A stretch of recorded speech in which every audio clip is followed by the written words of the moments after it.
Alright guys, here we are with another update. I just got done sanding the underneath of the port side of the bow and sanded all the way down the side here.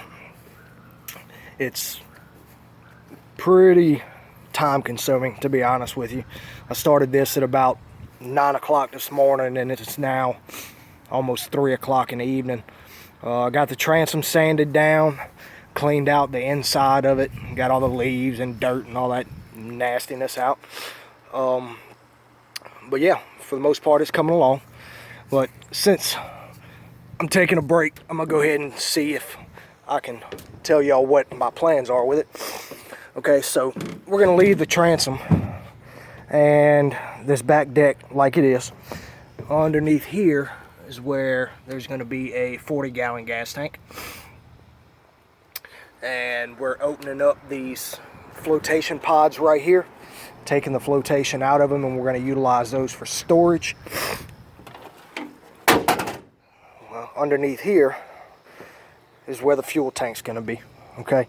And then on these sides right here are going to be the live wells, all right? Now, if you see that center bracing right there, there's an extra keel underneath the underneath the bottom of the boat that is welded to create more strength for the console itself. So we're going to go with a sit down center console in the boat, and there will be a passenger seat there, passenger seat there. The floor is going to come, and we're going to do false walls all the way around with flotation all through the bottom. All right, and then the front deck is going to start right here in front of the console and go all the way up to the front. So I've got a really large fishing deck, fish 2 or 3 people out the front of it. Now this is only a 19-foot boat, so I'm trying to utilize as much space as I possibly can. This up here, I'm still not quite sure what the idea is behind this, but this is all going to be welded closed once I get all this non-skid off.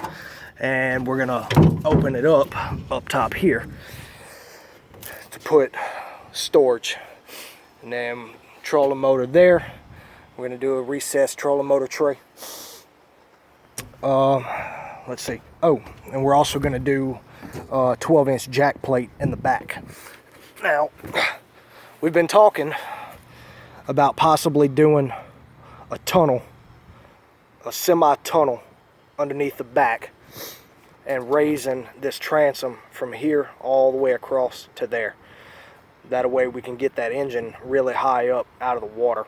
And the reason for that is we're in southern Louisiana. I don't know if I mentioned that yet, but the water here is very, very shallow. We have a lot of stumps and cypress knees and things of that nature. So, all that being said, this is the point that I've gotten to.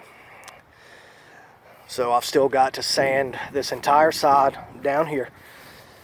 And once I get done sanding all that, then we're going to put a primer coat on. That way we can find all the dings and dents that we need to fill in. We're going to buff those out with a wire wheel and fill them in with some aluminum epoxy. That way we can sand it all down. It'll be flush, and then we're going to go with some paint. Now, the paint scheme, we're going to come from here to the bottom is going to be candy apple red up until about this point. And it's going to come and bevel up and run a stripe all the way up the side.